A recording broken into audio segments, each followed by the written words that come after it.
नमस्कार, जम्मू कश्मीर की खास खबरें देख रहे हैं आप सब और मैं हूं आपके साथ पल्लवी जम्वाल।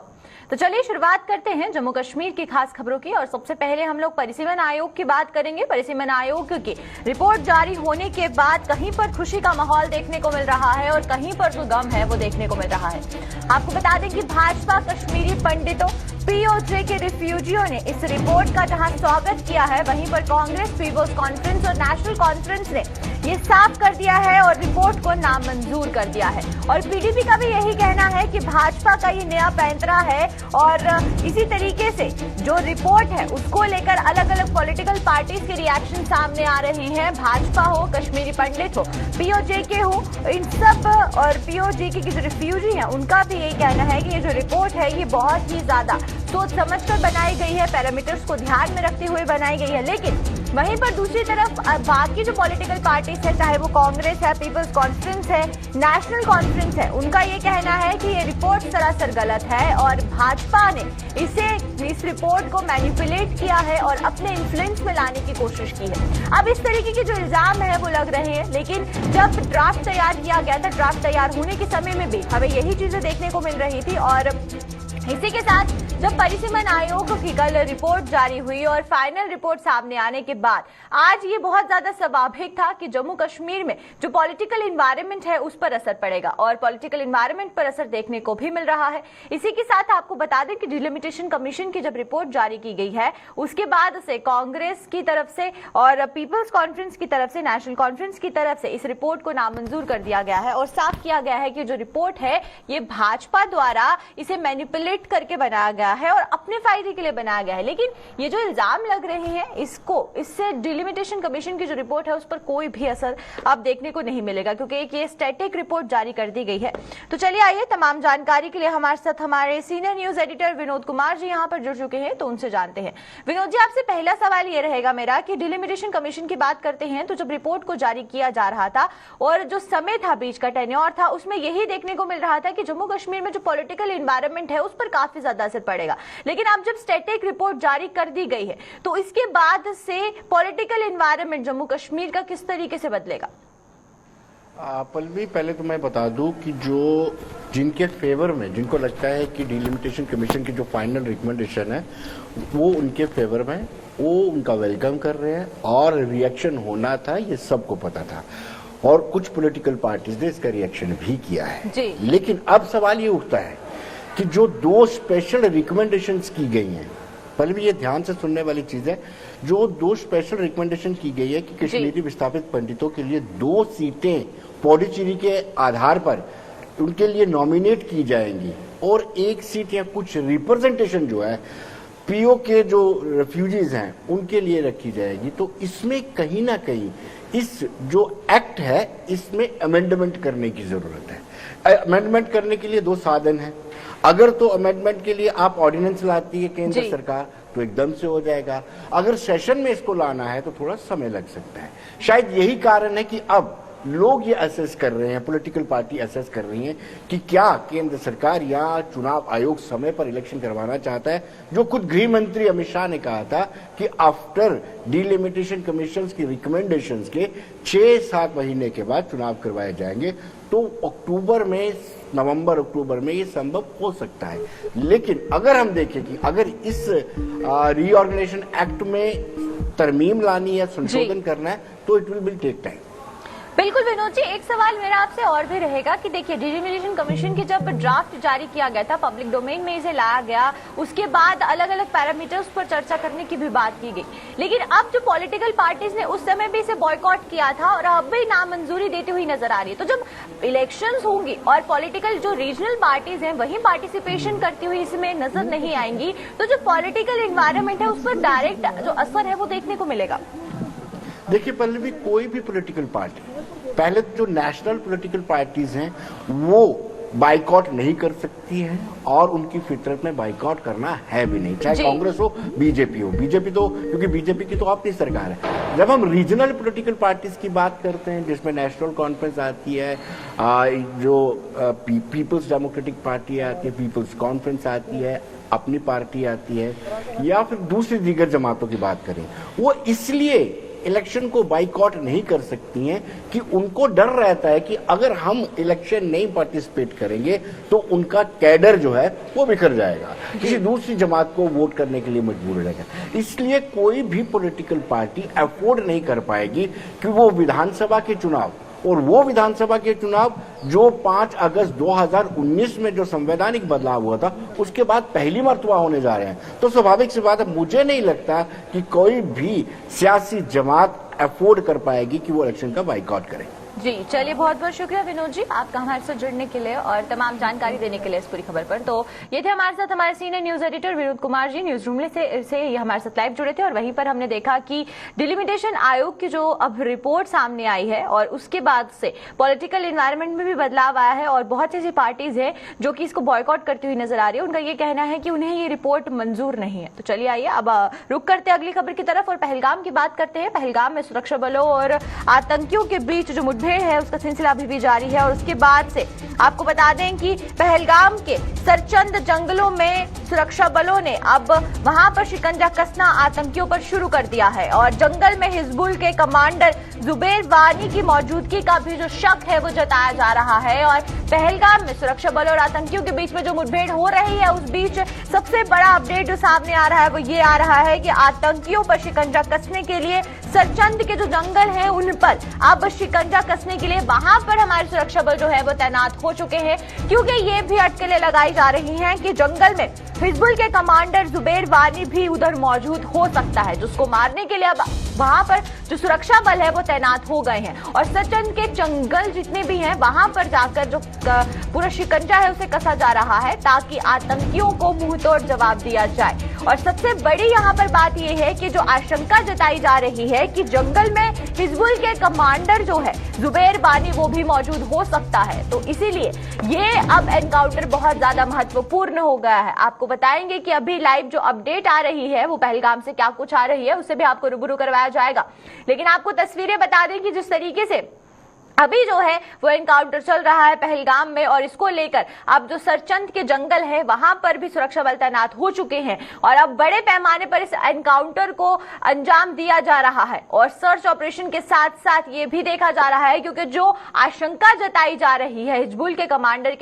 कमांडर को मारने के लिए भी अब आतंकियों द्वारा वहां पर जो पूरे तरीके से अटैक किया गया था अब मारने के लिए सुरक्षा बल वहां पर तैनात हो चुके हैं। और अब देखना यह है कि एनकाउंटर साइट से क्या कुछ अपडेट सामने आ रही है उससे भी आपको रूबरू करवाएंगे कि किस तरीके से जो सर्च ऑपरेशन है वो चलाए जा रहे हैं और आवाजाही पर क्या कुछ रिस्ट्रिक्शंस भी लगाई गई हैं वहां पर, क्योंकि इसके बारे में भी जानकारी होना बहुत जरूरत की बात है। और पहलगाम की बात करते हैं तो पहलगाम में सुरक्षा बल और आतंकियों के बीच जो मुठभेड़ है वो जारी है, जिसको लेकर अब जो अपडेट है वो ये सामने आ रहा है कि जंगल में हिजबुल के कमांडर जुबैर वानी के छुपे होने की जो खबर है वो सामने आ रही है और उसके बाद से अब आगे एनकाउंटर को बड़े पैमाने पर शुरू किया जा रहा है। तमाम जानकारी के लिए हमारे साथ हमारे संवाददाता फिदा यहां पर जुड़ चुके हैं, तो फिदा से जानते हैं। फिदा, आपसे पहले ये जानना चाहेंगे कि एनकाउंटर साइट से अभी फिलहाल क्या अपडेट सामने आ रहा है? मैं आपको बता दूं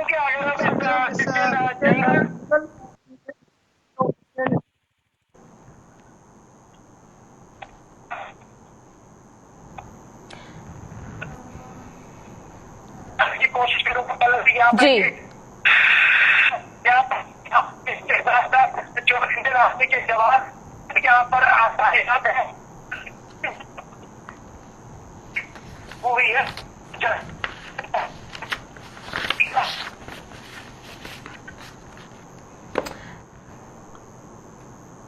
लगता है कि फिदा से जो संपर्क है वो टूट गया है। तो वहीं पर आपको बता दें कि जो एनकाउंटर है वो पहलगाम में चल रहा है, जिसको लेकर बड़े पैमाने पर एनकाउंटर साइट पर अब इसे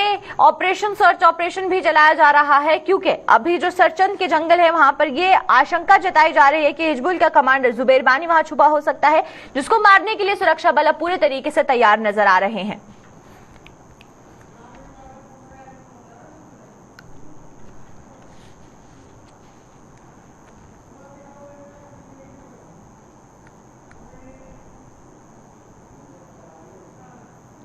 तो चलिए पहलगाम के बाद अब आपको राजौरी की तरफ लिए चलते हैं। राजौरी से जो खबर है उसे आपको रूबरू करवा दें, जहां पर आपको बता दें कि राजौरी और पुंछ बॉर्डर बटालियन में भर्तियों का आज अंतिम दिन है और अंतिम दिन भी अब भर्तियों में देखने को मिल रहा है कि वो देश की सेवा के लिए जो जज्बा है वो उभर कर बाहर आ रहा है। और आज आखिरी दिन होने की वजह से भर्ती में यहाँ पर पारदर्शिता और कैमरे की रिकॉर्डिंग भी की जा रही है ताकि ट्रांसपेरेंसी के साथ जो है ये पूरी प्रक्रिया को अंजाम दिया जाए। 262 पदों के लिए ये मैदान जो है वहां पर देखने को मिल रहा है कि युवा किस तरीके से बड़े पैमाने पर वहां पहुंच रहे हैं और जो देश सेवा का भाव है वो भी साफ देखने को मिल रहा है। और इसी के साथ आपको बता दें कि जो तैयारियां वहां पर की गई हैं, ट्रांसपेरेंसी का पूरा ध्यान रखा गया है, कैमरास लगाए गए हैं ताकि किसी के साथ भी कोई नाइंसाफी ना हो। और इसको लेकर अब पूरी तैयारियां हमें देखने को मिल रही, क्योंकि आज अंतिम दिन है बॉर्डर बटालियन के जो भर्तियां हो रही हैं उसका अंतिम दिन आज देखने को मिल रहा है। और आप तस्वीरों में साफ देख सकते हैं कि कितना ज्यादा जो जोश है वो युवाओं में देखने को मिल रहा है। और आपको बताएं कि राजौरी और पुंछ जिलों में यहाँ पर बॉर्डर बटालियन की भर्ती की प्रक्रिया शुरू हो गई थी और वहीं पर राजौरी में इस भर्ती के लिए फिजिकल टेस्ट लिए जा रहे हैं और अभ्यर्थियों में पुलिस में भर्ती होने का जज्बा साफ देखने को मिल रहा है। और करीबन जो है वो 1300 से अधिक पदों के लिए जो पोस्ट थी, रिक्रूटमेंट्स निकाली गई थी और उसको लेकर अब जो युवा है वो भी जज्बा उनमें देखने को मिल रहा है। और आज अंतिम दिन होने की वहां पर प्रक्रिया जो है वो शुरू की गई है, जहां पर सीसीटीवी कैमरास लगाए गए हैं ताकि इस पूरी प्रक्रिया में पारदर्शिता हो। चलिए आइए तमाम जानकारी के लिए हमारे साथ हमारे संवाददाता जमशेद यहाँ पर जुड़ चुके हैं, तो जमशेद से जानते हैं। जमशेद, पहले आपसे ये जानना चाहेंगे जो प्रक्रिया यहाँ पर की जा रही है, युवाओं में उत्साह देखने को मिल रहा है क्योंकि तस्वीरें साफ बयां कर रही है कि किस तरीके से जो जज्बा है वो युवाओं में देखने को मिल रहा है इन भर्तियों को लेकर। तो वहां पर जो तैयारियां हैं, खासकर ट्रांसपेरेंसी की बात करते हैं तो ट्रांसपेरेंसी किस तरीके से रखी गई है? अभी बिल्कुल, अगर ये कहें कि युवाओं में बहुत ज्यादा जज्बा है, गलत नहीं होगा, क्योंकि ये अगर मामला जो शुरू हुआ है ये 2017-18 की बात, अगर वहां से शुरू करें, लाइन ऑफ कंट्रोल को बहुत ज्यादा पाकिस्तान की तरफ से लगातार शेलिंग का सिलसिला शुरू हुआ, तो उसके बाद सेंटर से एक टीम आई थी जिसने पूरा जायजा लिया था और लोगों से बात की थी और लोगों की तरफ से जो मांग रखी गई थी सेंट्रल गवर्नमेंट के लिए आगे की यहाँ बॉर्डर बेल्ट के लिए भर्ती शुरू की जाए, ये वही भर्ती का नतीजा जो सेंट्रल गवर्नमेंट ने बॉर्डर बेल्ट के लोगों को एक तोहफा दिया है, जिसमें ये भर्ती का अमल दूसरे दिन भी लगातार चल रहा है। जिस तरह इसमें कुल मिला के अगर हम बात करें बॉर्डर बेल्ट से 0 से 10 किलोमीटर के दायरे में आने वाले लगभग 6,50 उम्मीदवार थे जिन्होंने अपने कागज जमा करवाए थे और दरख्वास्तें दी थी। उनमें से 262 लोगों को सिलेक्ट करना है, जिसके लिए आप देख सकते हो कि कितनी संख्या में युवा इसमें शामिल हो रहे हैं। युवा में काफी जोश भी देखने को मिल रहा है इस भर्ती को लेकर, जिसको देखते हुए बड़ी संख्या में युवा इस आज भी दूसरे दिन भी देखने को मिला। हालांकि कल भी हमने देखा था कि 3000 से ज्यादा युवा ऐसे थे जो इसमें शामिल हुए थे और आज दूसरा आखिरी रोज है इसका और आज भी 3000 से ज्यादा युवा। और दूसरी अगर बड़ी बात करें भी इसमें बिल्कुल साफ और शफाफ जो भर्ती का अमल है, क्योंकि इसमें पूरी तरह डिजिटल कर दिया गया है, जिसमें अगर ये बात करें इससे पहले कई बार बड़ी धांधलियों के मामले सामने आते तो लोगों की तरफ आरोप लगाए जाते थे, उसके बाद कई मचोलिए ऐसे होते थे जो लोगों से पैसा लूट कर ये कहते थे कि उनको भर्ती करवाएंगे, मगर इस बार वो सारी प्रक्रिया कहीं दूर दूर तक देखने को नहीं मिल रही। उसकी बड़ी वजह यही है कि इस बार सारा सिस्टम जो है डिजिटल सिस्टम किया गया, जिसमें कोई भी अगर कैंडिडेट है अगर उसको ये लगता है कि वो इसमें कामयाब हुआ था, उसका नंबर नहीं आया, वो किसी वक्त भी अपनी दोबारा जांच करवा के अपना पूरा रिकॉर्ड देख सकता है। इससे हम ये कह सकते हैं कि ये भर्ती बड़ी साफ तरीके से की जा रही है। पल्लवी जी बिल्कुल। जमशेद, आपसे एक और सवाल यहाँ पर जानना चाहूंगी, जब इससे पहले नोटिफिकेशन निकाली गई थी 2017 से पहले एक नोटिफिकेशन को जारी किया गया था जिसको लेकर प्रोटेस्ट किया जा रहा था बच्चों द्वारा, उनका ये कहना है कि ये जो नई नोटिफिकेशन निकाली गई है बॉर्डर बटालियन की, ये उनके साथ नाइंसाफी है क्योंकि पहले वाले रिक्रूटमेंट्स अभी तक नहीं हुई है। तो क्या इस प्रोसीजर को क्लियर किया गया अभी तक? बिल्कुल, अगर उस नोटिफिकेशन की हम बात करें, उस नोटिफिकेशन का इस नोटिफिकेशन का आपस में कोई मेल नहीं है, क्योंकि ये सिर्फ बॉर्डर बेल्ट के लोगों के लिए। इसमें हालांकि उस वाले में से भी कई लोग इसमें अपनी दरख्वास्तें उन्होंने भी जमा करवाई हैं, कई स्टूडेंट ऐसे हैं या कई उम्मीदवार ऐसे हैं जो इसमें भी हो सकते हैं, क्योंकि ये सिर्फ बॉर्डर बेल्ट के लोगों के लिए। हालांकि उनकी तरफ से जो प्रोटेस्ट किया जा रहा है वो 2017-18 वाली लिस्ट की बात की जा रही है, मगर ये लिस्ट जो 2019 के इसकी नोटिफिकेशन 2019 में आई थी, जिसके बाद ये फॉर्म भरे गए थे, उसका और इसका आपस में कोई मेल नहीं है, क्योंकि वो एक ओपन लिस्ट थी और ये सिर्फ बॉर्डर बेल्ट के लोगों के लिए, जिसमें अगर हम बात करें राजौरी, पुंछ, आरतपुरा, सांबा, अखनूर का कुछ हिस्सा या सांबा का, कठुआ का, ये इलाके छोड़ के उसके बाद गरेज की कश्मीर की बात करें, उड़ी सेक्टर हो गया या लेह लद्दाख की बात करें, ये इन लोगों के लिए भर्ती है जो 0 से 10 किलोमीटर के दायरे में रहने वाले लोग हैं, जो लाइन ऑफ कंट्रोल की इस लाइन लिस्ट का और उस लिस्ट का आपस में कोई तालमेल नहीं है, क्योंकि वो बिल्कुल अलग लिस्ट है, ओपन है, उसमें कोई भी कैंडिडेट शामिल हो सकता है। मगर इसमें वही लोग आ सकते थे जिनके पास ये सर्टिफिकेट थे जो 0 से 10 किलोमीटर के लाइन ऑफ कंट्रोल के दायरे के अंदर रहते थे। जी पल्लवी जी, चलिए बहुत बहुत शुक्रिया जमशीद आपका तमाम जानकारी देने के लिए इस खबर पर। तो ये थे हमारे साथ हमारे संवाददाता जमशीद, और वहीं पर हमने देखने को मिला कि ये जो बॉर्डर बटालियन की भर्ती है उसको लेकर जो तैयारियां हैं वो देखने को मिल रही है, और वहीं पर अब जो जवान हैं उनमें भी इसको लेकर काफी ज्यादा उत्साह देखने को मिल रहा है। तो चलिए आइए अब फिर रुक करते हैं दूसरी खबर की तरफ। आपको बता दें कि परिसीमन आयोग को लेकर रिपोर्ट के खिलाफ अब यहाँ पर आवाज उठना शुरू हो गई है, और टंगमर से जो खबर है वो सामने आ रही है, जहां पर हाजीबल और खरीपुरा के लोग आयोग के फैसले से नाराज नजर आ रहे हैं, और उनका साफ कहना है कि गुलमर्ग के साथ ही रखे जा रहे कि यहाँ पर जो मांग थी वो की जा रही थी जिसे पूरा नहीं किया गया। और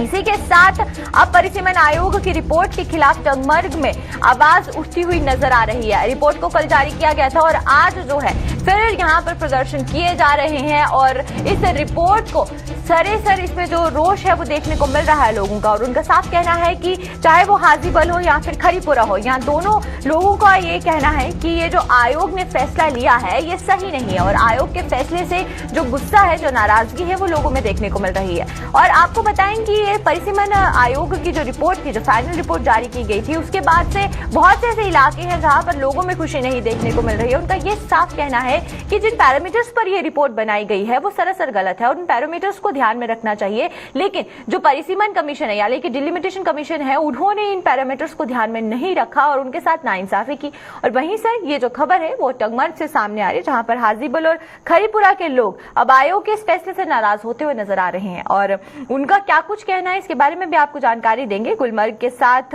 ही रखे जाने की वो मांग कर रहे हैं। उनका ये कहना है कि गुलमर्ग के साथ जो कॉन्स्टिट्यूंसीज है वो उसी के साथ रहना चाहते हैं, अलग जो कॉन्स्टिट्यूंसी बनाई गई है वैसा नहीं होना चाहिए। और इसी के बाद आपको बता देंगे कि उससे लोगों में किस तरीके से नाराजगी देखने को मिल रही है, क्योंकि ये जो स्टैटिक रिपोर्ट यहाँ जारी की गई है इसके बाद से पॉलिटिकल पार्टीज के साथ साथ ऑर्गेनाइजेशन हो या फिर आम जनता हो, हर कोई सड़क पर उतर आया है। और उनका ये कहना है कि ये जो रिपोर्ट है ये कहीं ना कहीं उनके साथ नाइंसाफी की जा रही है। तो चलिए आइए तमाम जानकारी के लिए हमारे साथ हमारे संवाददाता इशफाक डार यहाँ पर जुड़ चुके हैं, तो इशफाक से जानते हैं। इशफाक, पहले आपसे ये जानना चाहेंगे कि लोगों का जो प्रदर्शन करने का यहाँ पर नाराजगी देखने को मिल रही है, क्या कुछ वजह है इसके पीछे की, और क्या कुछ साफ मांगे हैं जो कि वो परिसीमन आयोग से कर रहे हैं? जी गुलमर्ग में नाम है, और इंटरनेशनल लेवल पर भी ये नाम जो है बिल्कुल जो है पहले कई सालों से आ चुका है। लेकिन हम अगर यहाँ पर परिसीमन आयोग की बात करें, परिसीमन आयोग ने जो है पहले जो ड्राफ्ट पेश किया था उसमें टंगमर्ग को एक कॉन्स्टिट्यूंसी और कुंदर को एक कॉन्स्टिट्यूंसी बनाई गई थी। लेकिन यहाँ पर जो गुलमर्ग सिटीजन फोरम है उन्होंने उसमें जो है एतराज जताया था कि परिसीमन आयोग को इस बात में एक बार फिर इसमें इस ड्राफ्ट को खींचना चाहिए, और टंगमर्ग को जो है टंगमर्ग का नाम नहीं बल्कि गुलमर्ग का दर्जा दिया जाना चाहिए। और कल जो परिसीमन आयोग की तरफ से जो ड्राफ्ट दोबारा सामने आया और उसमें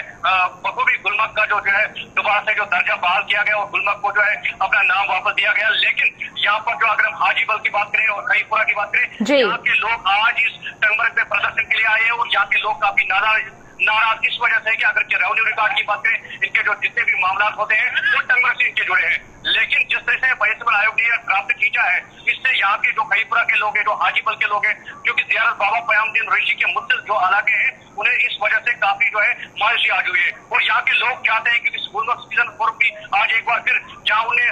परिसीमन आयोग का शुक्रिया किया, वही उन्हें ये मुतालबा किया है कि जो हमारा एक अंग है, जो हिस्से का एक अंग है खरीपुरा और हाजीबल, इसको दोबारा से जो परिसीमन आयोग को एक फैसला लेना चाहिए और इस खरीपुरा और हाजीबल को दोबारा से टंगमर्ग गुलमर्ग यानी कि गुलमर्ग 11 के साथ जोड़ा जाना चाहिए, ताकि यहाँ के लोग जो है, यहाँ के जो आवाम है, उनके जो एहसास है वो मजबूर न हो। तो बिल्कुल आपसे ये भी जानना चाहूंगे इशफाक कि क्या इसको लेकर ये जो मांग रखी जा रही है लोगों द्वारा, क्या पॉलिटिकल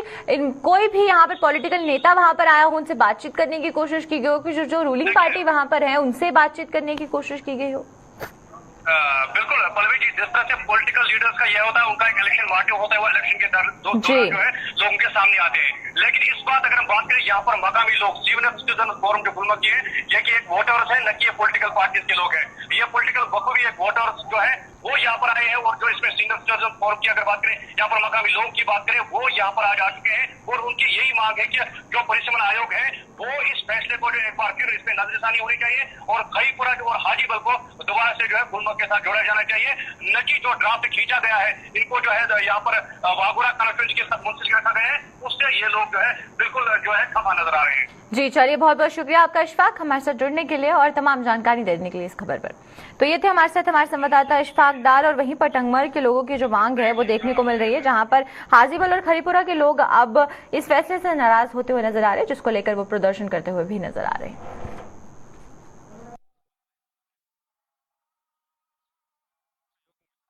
तो चलिए परिसीमन आयोग की बात करते हैं। परिसीमन आयोग की फाइनल रिपोर्ट आने के बाद अखनूर के मेरा मंदरा, चौकी चौराहा व प्रगवाल की जनता में भारी रोष देखने को मिल रहा है। 2 माह पहले जहां पर मेरा मंदरा के लोगों ने विधानसभा की सीट को अखनूर के साथ ही रखने की मांग को लेकर भूख हड़ताल की थी, वहीं पर खोड़ में भी इसी तरह आंदोलन चला था। हालांकि आयोग की फाइनल रिपोर्ट ने इन लोगों को मायूस कर दिया है। ना लोगों का कहना है कि तमाम आश्वासनों के बावजूद भी आयोग ने उनकी उम्मीदों पर पानी फेर दिया। सारे को बड़ी गल यह है कि एक अंग की वड्डी है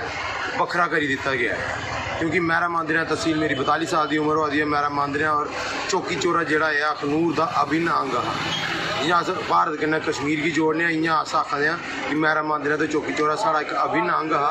और उन्हें लोगों की मार दिक्खो केडी बड्डी दित्ती गई है कि 100 किलोमीटर का रास्ता ट्रैवल करिए वो खोर जाएंगे अपने कोई काम वास्ते। और प्रगवाल के लोग जोड़े वो अगे अगे रोआ दे कि अस अगे अगे पिछले 25 साल तू रिजर्व है, तो हूँ साड़ी अखनूर वाली सीट जी रिजर्व हुई है उन्हें फिर रिजर्व करी दिता गया। बहुत बड़ी नाइंसाफी जी है डिलिमिटेशन कमीशन वाली विखे की गई है, क्योंकि ये जो मेरा मंदिर है और चौकी चौरे वाला जी नाइंसाफी है ना, वो सानू समझ नहीं आई, क्योंकि बहुत ज़्यादा धरने प्रदर्शन भी किए, रोष भी प्रकट किया, रोड भी बंद किए, क्योंकि लोग खिलाफ है इस चीज़ की, नहीं चाहते कि अस अखनूर को बखरे होचे। पर अज जी फाइनल रिपोर्ट आई है कुता ना कुता मन की चोट पहुँचाने वाली है। ये लोग बेचारे दुखी न, और मैं इं लगता है कि ये लोग चुप पाने वाले नहीं हैं। मेरा मंदिर तहसील और चौकी चौरा वाले ये फिर धरने प्रदर्शन वाली बारी आनी है। जी उम्मीदा लाइए बड़े बड़े लीडरें को वो भी शायद मैं समझ नहीं आई कि पूरियां की नहीं हुई कि साड़ा जोड़ा इन्हें डीलिमिनेशन की रिपोर्ट आई है, जियां कि साड़ा मेरा मंदिर का एरिया, चौकी चौरे का एरिया, कठाड़ का एरिया जोड़ा कट्टिया खोड़ कन्नै लगाया, वो साढ़े लोगों में काफ़ी रोष है। मंदिरों के अंदर भुख हड़ताल उपर भी सरपंच पंच बैठे, फिर डीलिमिनेशन जोड़ा कमिश्नर हा उनके कन्नै भी ये मिले, उन्हें आश्वासन दिता हा कि अखनूर अपना जोड़ा मेरा मंदिर एरिया है वो अखनूर के कन्नै गै जोड़ी दिता जाग, लेकिन ऐसा नहीं होया। ये साढ़े लोगों कन्नै खिलवाड़ किया गया, साढ़े अखनूर के लोगों की बेवकूफ़ बनाया। एदा जेडे भी बीजेपी के जिन्हें भी इत्थे लीडर है, छोटे कोला लिया बड़े तक जेडे लीडर है, उन्हें साढ़े लोगों कन्नै विश्वासघात किया है। ये काफ़ी साढ़े लोगों में रोष है। ਇਹਦਾ नतीजा जोड़ा है ये आने वाले समय में भाजपा की ਇਹਦਾ खनाजा भुगतना पऊगा, ਇਹਦਾ नतीजे सामने आई जाङन। जोल्लै भी इलैक्शन होंदे न ये भाजपा की मेरे हिसाब कन्नै इत्थों दा इंदी जमानत भी नहीं लगी बचन है। मेधावी बच्चों को देश की कला, संस्कृति, परंपरा, सामाजिक सद्भाव और लोकाचार से रूबरू होने का मौका फराहम करवाने के लिए सीआरपीएफ अपनी अहम भूमिका निभा रही है।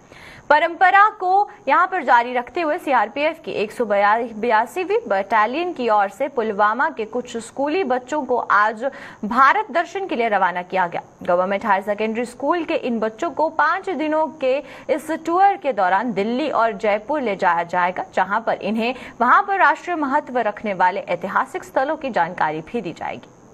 इसका उद्देश्य ये है कि यहाँ के मेधावी छात्र भारत के अन्य राज्यों की कला, संस्कृति, वहाँ के सामाजिक सौहार्द और जो एक भारत श्रेष्ठ भारत का मूल मंत्र है उसकी भावना को समझ सकें, उन्हें एक एक्सपोजर दिया जाए। इस 5 दिवसीय टूर के दौरान ये पहले दिल्ली जाएंगे, 3 दिन ये दिल्ली में रहेंगे, जहाँ जो हमारी ऐतिहासिक धरोहर है जैसे लाल किला, कुतुब मीनार, इंडिया गेट, संसद भवन, उन सबको देखेंगे। इसके अलावा National Police Memorial, War Memorial, India Gate, ये सब उनको देखने का मौका मिलेगा। 2 दिन के लिए ये फिर जयपुर जाएंगे, जहाँ पर जयपुर में जो महल हैं और जो जयपुर की अन्य कला और संस्कृति है उसको समझने की कोशिश। हमें बाहर घूमने का मौका मिल रहा है और हम बहुत सारी चीज़ें ऐसे एक्सपीरियंस कर सकते हैं। लोग कैसे हैं बाहर के और उनसे हमें किस तरीके से इंटरेक्शन करना चाहिए, हम लोगों के बारे में जानना चाहते हैं बहुत ज़्यादा। वहाँ जो डिफरेंट काइंड्स ऑफ मोनूमेंट्स है बहुत ही खूबसूरत है और हम बचपन से ही जाना चाहते थे और यह this is a big opportunity for us. जिला सांबा में एम्स सहित अन्य प्रगतिशील परियोजनाओं पर तेजी से कार्य चल रहा है। सांबा में इन परियोजनाओं के शुरू होने से जिले में विकास का एक नया दौर शुरू हो गया है। स्थानीय लोगों ने इन परियोजनाओं को शुरू करने के लिए मोदी सरकार का आभार जताया। इन लोगों का कहना है कि इन परियोजनाओं के शुरू होने से जिले के बेरोजगार लोगों के लिए रोजगार के नए अवसर प्राप्त होंगे। वहीं पर लोगों ने सरकार से एम्स में स्थानीय युवाओं को अधिक से अधिक रोजगार देने की मांग भी की। इसका काम बड़े जोरों शोरों से चल रहा है और जिसकी ओपीडी कुछ ही दिनों में स्टार्ट होने वाली है, जिसका हमारे पड़ोसी जो राज्य हैं उनको बड़ा फ़ायदा होगा। हिमाचल है, पंजाब है, इन लोगों को भी जो हमारा जो एम्स है उसका बड़ा फ़ायदा होगा, जिससे हमारे यहाँ जो रोज़गार है वो काफ़ी बढ़ेगा। हमारे लोगों को रोज़गार मिलेंगे। इंफ्रास्ट्रक्चर के नए जो प्रोजेक्ट हैं एम्स की वजह से हमारे डिस्ट्रिक्ट सांबा में आ रहे हैं, चाहे वो बड़े बड़े फ्लाइंग जबर हों, बड़े बड़े रोड्स हों, सेंट्रल यूनिवर्सिटीज़ हों, इसरो का सेंटर जो पिछले कुछ दिनों पहले हमारे यहाँ पे शुरू हुआ हो, और भी कुछ गवर्नमेंट के जो प्रोजेक्ट हैं इस एम की वजह से हमारे डिस्ट्रिक्ट सांबा को मिल रहे हैं, जिसका मैं प्रधानमंत्री मोदी जी का तहे दिल से धन्यवाद करता हूं कि वो उनका जो सांबा जिला के लिए जो उनका विशेष प्यार है, जो हमेशा वो जब जम्मू में आते हैं तो सांबा जिला को उनका विशेष प्यार मिलता है। अभी भी थोड़े दिन पहले जो रैली हुई सांबा जिला के जो हमारी पंचायत पल्ली थी उसको भी जो उन्होंने कार्बन फ्री किया, उसके लिए मैं मोदी जी का बड़ा धन्यवाद करता हूं। और हमारे जो ओपीडी जो है कुछ दिनों में इसकी शुरू होने वाली है। और खास करके जे मैं एक चीज़ और आपको बताता हूँ कि जैसे कि जिस तरह से जी एम्स का जो काम, एम्स का जो बेनिफिट है जी सिर्फ हमें नहीं, हमारे जो साथ में जैसे पंजाब है, हिमाचल है, उनको भी जी इसका बेनिफिट मिलेगा। और खास करके एक चीज़ मैं अपने मोदी साहब सरकार से जी एक विनती करता हूँ और उनके रिक्वेस्ट करता हूँ कि जिस तरह से जब भी जहाँ पे एम्स का काम जो शुरू इसको चालू करते हैं तो कृपया से जो हमारे जो जहाँ के लोकल जैसे कि सांबा के, विजयपुर के, हमारे सिटी के जो नौजवान बच्चे हैं इनको एक राहत मिलनी चाहिए, इनको जहाँ पे एक रोजगार मिलना चाहिए। कि साथ में जैसे कि हमें पता है कि बाहर के जो पेशेंट यहाँ पे आने हैं तो जैसे हमारे लोकल लोग हैं इनको इसका बेनिफिट मिलना चाहिए और इनको रोजगार जहाँ पे मिलना चाहिए। तो चलिए अब तक के जम्मू कश्मीर की खास खबरों में फिलहाल इतना ही। मुझे दीजिए इजाजत। नमस्कार।